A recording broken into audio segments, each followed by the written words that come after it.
Greetings, this is Carlos Celia from Algo Vista. Today I have Levi from her local university, which is going to tell us a little bit about what's going on. I would like to extend a warm welcome. Thank you for being here today, Lex. Thank you so much for having me. I'm all excited. Awesome, awesome. Glad to hear. Can you share me a little bit about your role and how it fits into the bigger picture, into the business in which you're looking to pursue? Absolutely. So I'm currently the Executive Vice President and Vice President of Marketing for the Financial Management Association here at Arizona State University. Our whole goal is to help students find that internship, help students find that job in finance and getting them prepared for what a real job in finance looks like. So we partner with guest speakers from Goldman Sachs, Honeywell, Vanguard, and much more, giving them a true insight to what work weeks look like, salary looks like, what that interview process looks like, which is extremely pivotal. Amazing, amazing. Very exciting. I am very excited to hear what's your perspective. What are things are going right now in 2025 in the educational field, especially for all those folks out there. They're looking to pursue their career within finance. I know that one of the topics that when we reached out to you was why smart advisors are struggling with marketing. Again, we're in 2025. There's a lot of disruptors been going on into the market within the past 2 years. As of right now, as I'm sure that a lot of folks are getting ready to start off the next semester, the next school year. What major shift are you currently observing in your industry, and how do you think that's going to shape into the future?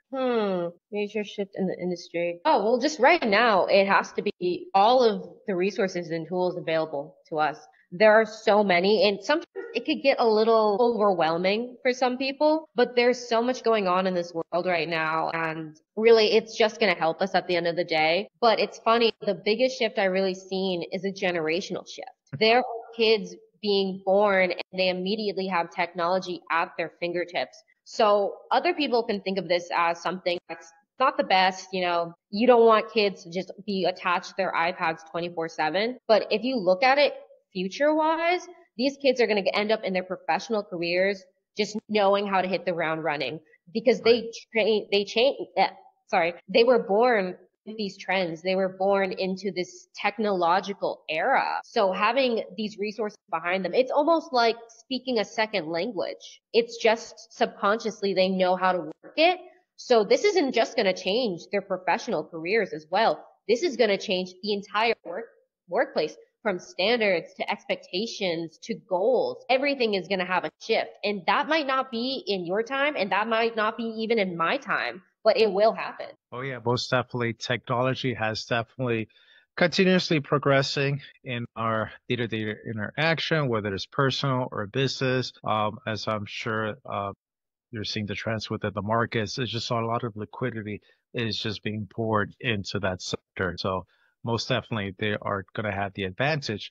We're going to within the generational shift that we're seeing. 100% agree. 100% agree. Any strategies or approaches within your club that you're seeing that do you believe is gonna create any improvements as far as moving on forward to get these folks into how to acquire clients? Because I know you did mention you're within the marketing sector, being that a lot of social media is becoming very saturated or whatnot. Though, do you believe there's any room for improvements in that aspect? There's always room for improvement. The thing about marketing specifically, it's constantly changing. There's no way to predict the future. You can try, but at the end of the day, it's a gamble. And something that I've been doing and that I've been really honing down on are content calendars. Having a content calendar where everything is set, you know your target audience, you know what social media platform you're promoting on, and having everything planned and organized ahead will do wonders for you and your business. Because at the end of the day, you can't go back onto a trend that's from 30 or 20 days ago. It's over. You need to move on and you need to pivot forward. So having things set and organized for you will give you so much availability to go and see what you can improve.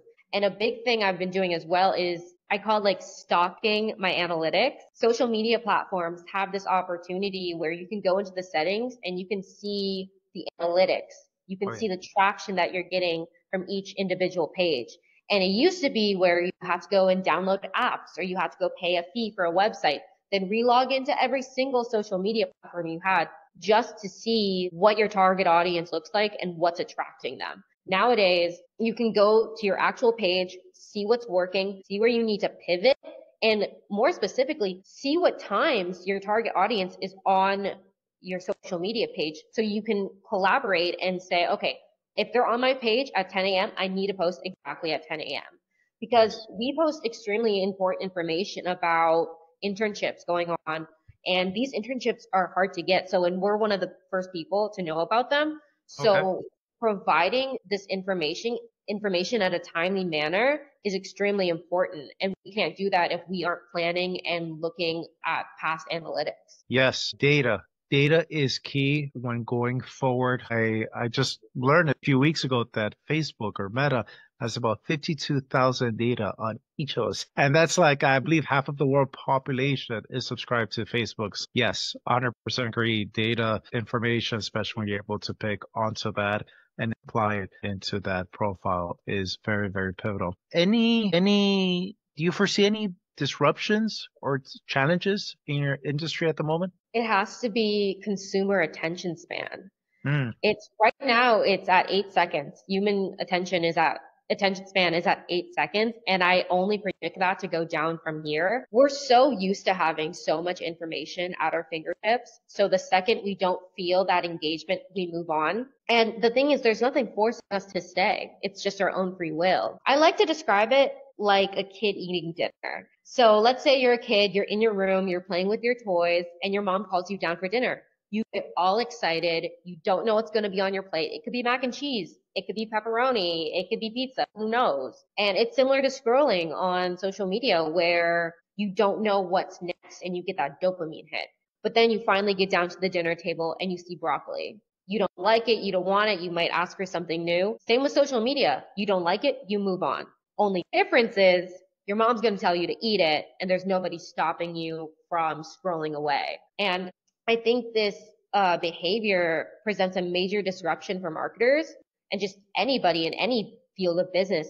Because if the content doesn't grab your attention immediately, it's useless. It's not worth your time. It's not worth your energy or your money. And so now the whole challenge and the approach that I take is creating content that fits into somebody's feed naturally, making it seem like it's not an advertisement. Because that's the whole goal with social media marketing at the end of the day, where you want it to feel natural. You want it to feel like it aligns with your target audience's whole lifespan. The second humans sense that something is an ad on social media, they immediately pivot away. Because people don't go to social media for advertisements. They go to see what's going on in their best friends' lives, or they see what the most popular restaurant is or something of that sort and like where their friends are. You don't want an advertisement at the end of the day. And it's been a weird process having to advertise naturally a finance club because I feel like that just doesn't make sense, does it now? So the way we approach it is just like we have to understand our target audience. Number one, that's the thing. And we have to understand what they want. So they want finance internships. They want to see how to get above in business, but they don't want it to feel like an ad. Okay, let me go do some work right now. And just understanding like that fine line has definitely been a process, but it's a process that ultimately helps people at the end of the day. I'm very active on X, and let me tell you, I have seen the ads are getting better, where they Really? are making that shift for natural um community or social like driven. And I was actually caught off guard where I'm like, oh, that was actually an ad for whatever Yeah. reason. So yes, 100% agree. Getting that attention span, it's a big fight. It's a big fight in order to get that attention span. It's just a short time frame. But yeah, in order to make it feel natural and organic over time, it should definitely it should be able to reap the rewards of that fruit. Most definitely. Any aspect of your work or industry you're most excited about as we move forward towards the latter part of 2025? It just has to be the unknown. That's just so exciting to me because you don't know what will happen. Last year, we actually had a career fair where we get in all these amazing companies and all these companies come in, talk about their business, talk about the internships for our club members. So last year, it was really interesting because we didn't get that many companies to sign up. due to the fact that the job market it just wasn't working at that moment. Understanding where to pivot and what the unknown will look like it's hard, it's rough, but at the end of the day, we know where we need to pivot. We know where we need to what we need to do to fix these problems, and just going forward from there is extremely exciting. And then I think also just all the untapped resources that are available as well. You don't know what to expect at the end of the day. And there's so much excitement within that because now is the perfect time to get into business. Now is the perfect time to get into this industry because there are so many resources available to you at your fingertips. And just deciding which ones work for you and work for your specific industry will just take you so far. And it's actually funny. I get this statement a lot, or this question where it's like, oh, but the market is too saturated. This industry is too saturated. I can't get in. I missed the wave. And I'm like, no, like right now is the perfect time because it will get to a point where you did miss it. But saying that you missed it now isn't going to help anybody. And it's really just going to be a disadvantage for yourself. And I definitely get the question of how do you get into this industry? And like, what are the first steps to take to getting into this industry? And that question right there, you're already taking the first step. Asking me, asking other people, going to ChatGPT, even sending LinkedIn cold messages to people saying, hey, you're in this industry that I really want to get into. Do you have 15 minutes? Just talk about you and your experiences. It's just going to set you up for success in the future. Most definitely. 100% wholeheartedly agree. Looking back in the past few months, few years, any key lessons that you have learned and how they may have shaped your approach going forward? Understanding that every aspect of business, no matter how different they might seem on the outside, they align with each other no matter what. You might be wondering, what does finance, marketing, and communication have? Oh, they're all business. It's actually deeper than that. I mean, for finance, you have to understand your personal finances. You have to understand where you want to be 5 to 10 years money wise. You have to understand how to budget. As for marketing, you need to know how to present yourself in order to get an interview and ultimately get hired. As for communication, you can argue that that is the most important aspect of business at all.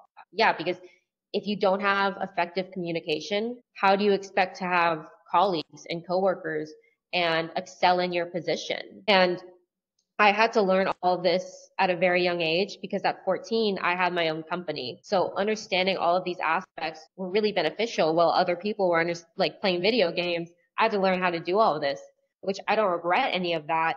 But understanding this at a young age has set me up for success because now you can take the approach where even though I'm in finance and marketing, I'm still going to need help from people who are in communication. They all just co-align with each other and they all are pivotal towards success and necessary. Yes, it's never too early to start, and there's